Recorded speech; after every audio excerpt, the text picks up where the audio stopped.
Things you'll need for this build. You must have a drill, an angle grinder or belt sander, and a carpenter square, and wood. This is the build Stormbreaker and dimensions. I cut a 6x4 piece of wood down to 4x4, and then proceeded to cut off one part of it to make it into some cone type shape. As you can see, that went terrifically, and I'm getting that cone shape now. Then I flip it around, I do the other side. Be careful, you don't want an angled cut, you're gonna have to do that. So, as you can see, now I have this cone type shape, and I'm just trimming it up right now. So now you cut out the blade. This is however you want to mark it. It's about, just look at the picture. And then you cut that out. It doesn't matter because we're going to take the angle grinder, this corners anyway. This is just a rough shaping. This did not take very long and was probably the easiest part of the job. Then take an angle grinder to it and grind out those angles that you like the best.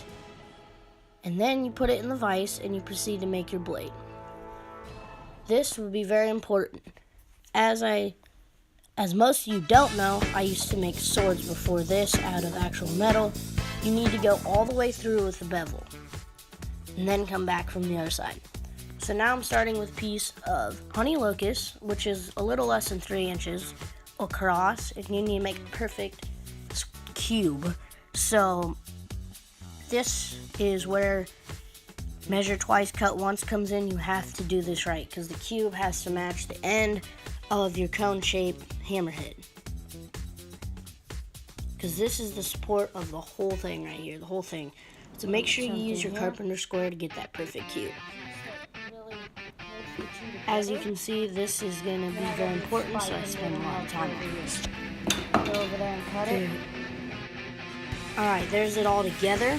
You see I just tongue and groove the axe head into the square and double-sided screw the other one, but that's also tongue and grooved in to the cube, and they're all wood glued in and they both have double-sided screws actually, so it's a very secure handle.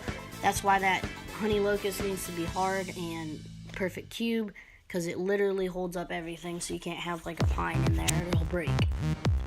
So the blade, as you can see, got bevel on both sides, and that bottom hammerhead is flush with the cube. Now you proceed to sanding. Sand it to kind of whatever shape. I figured that you need to sand it about round at the bottom, so the end's round, and then, just lightly sand everything.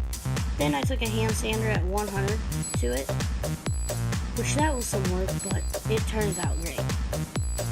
I ended up going all the way up to 220, so don't be afraid to go up. It's just all going to contribute to your piece. So make sure you also sand the end grain really well. I had a problem with that, and I needed to do more in the end. Also, don't just paint it straight silver. I made this mistake and painted it silver. I needed to paint it black and then silver, so I ended up having to take this coat off. So do a black base coat, 3 of them, and then as many silver as you want. You won't be able to see the grain. After this, I cut the handle out on the bandsaw, connect them together with wood glue and a tongue and groove, and stain the handle. After I stained the handle, I put it in there and then shaved a little off so it fit better.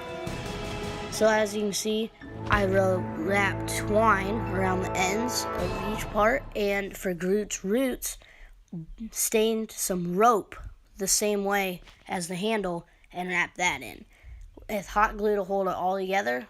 And there's the finished product. It looks great. Well, now let's call some lightning down. Looks so amazing. Anyway, you can build your own following these steps, and hopefully it will look as good.